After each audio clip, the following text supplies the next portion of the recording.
पुणी ration card को नहीं सामना को आसिला गोटे बहुत ही बड़ गुरुत्वपूर्ण तथ्य।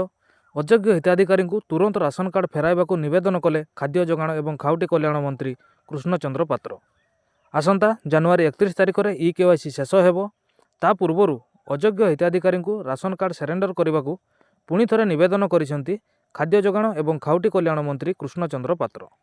से कहिसेंती जो माने एपर्यंत ई-केवाईसी करना से बोधे भୟରେ ई-केवाईसी करने आसुना। खूब शीघ्र से जदि सरेंडर कर दियंती तेबे तांको पई भल रहिबो।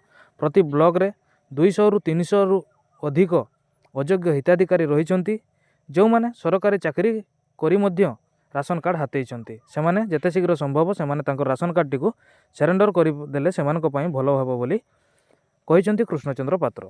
सारा राज्य में लक्ष लक्ष संख्यार अयोग्य राशन कार्ड हिताधिकारी अछंती। ई-केवाईसी जरिया यह स्पष्ट मध्य होई सारिछि। उक्त अयोग्य हिताधिकारी माने ई-केवाईसी करने को आसुना।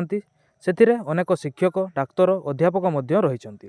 तेबे सूचना अनुसार गरीबों राशन कार्ड को कब्जा कर बसिथिबा बड़ बड़िया सरकारी अधिकारी को पुणी थे चेतावनी देले खाद्य जोगाण और खाउटी कल्याण मंत्री कृष्णचंद्र पात्र। अयोग्य हिताधिकारी को आत्मसमर्पण करने को आह्वान करिसेंती मंत्री। जदि सरकार को कार्ड न फेरांती ताहेले कार्यानुष्ठान ग्रहण कराजिबो बोली रोकठोक शुणाइथिले। मंत्री कहिथिले जे सारा राज्य में लक्ष लक्ष संख्यार अयोग्य राशन कार्ड हिताधिकारी अछंती। ई-केवाईसी जरिया यह स्पष्ट हो सारी। उक्त अयोग्य हिताधिकारी माने ई-केवाईसी करने को आसुना। से अनेक शिक्षक डाक्तर अध्यापक माने जो रहिचंती एठारे उल्लेखयोग्य। पूर्वर मंत्री कहिथिले जे राज्यर प्राय 4 लाख आयकरदाता राशन कार्ड नहीं बोली पूर्वर मंत्री ऑलरेडी सूचना देइथिले। ओएसएफ ऑफिस डाक्तर एवं अध्यापक मध्य राशन कार्ड हातेइचंती। ई-केवाईसी जांच रु सामना को आसी एभली किसी चांचल्यकर तथ्य। यथाशीघ्र कार्ड फेरस्त न कले फाइन लगाइबा को तागिद करिसेंती खाद्य जोगाण मंत्री कृष्णचंद्र पात्र। जो दिन ठारू राशन कार्ड नहीं से दिन ठारू फाइन करी आदाय कराजिबो एवं हिसाब करी सबु कार्ड को रिकवर कराजिबो बोली मंत्री सूचना देइचंती। पूर्व सूचना अनुसार राशन कार्ड रो ई-केवाईसी जांच चलीथिबा बेले कहार कटिबो कहार रहिबो से नहीं द्वंद्व रहिथिले हिताधिकारी। आउ एतिकी बेले बड़ सूचना देइथिले जोगाण मंत्री कृष्णचंद्र पात्र। जो माने राशन कार्ड पाइबा योग्य नुहंती सेमानंकु राशन कार्ड मिली वर्ष वर्ष धरी से राशन कार्ड रे मागणा राशन सामग्री उठाई चलीचंती।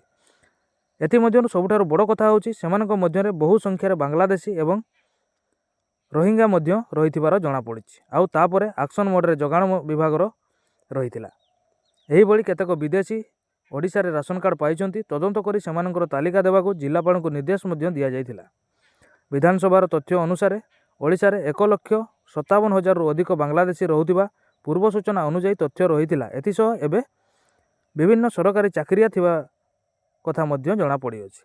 तेबे जो माने सरकारी चाकरी करिकि बा जो विदेशी माने राशन कार्ड राशन कार्ड रखिचंती सेमानकु तुरंत चेतावनी मिली जे सेमाने जेते शीघ्र संभव सेमाने राशन कार्ड को सरेंडर करदेले सेमानक पई भलो। नहले जेबेठारु सेमाने राशन कार्ड पाइचंती एवं राशन सामग्री फायदा उठाउछंती सेबेठारु सेमानकु गोटे तदंत करिकि तार फाइन आदाय कराजिबो।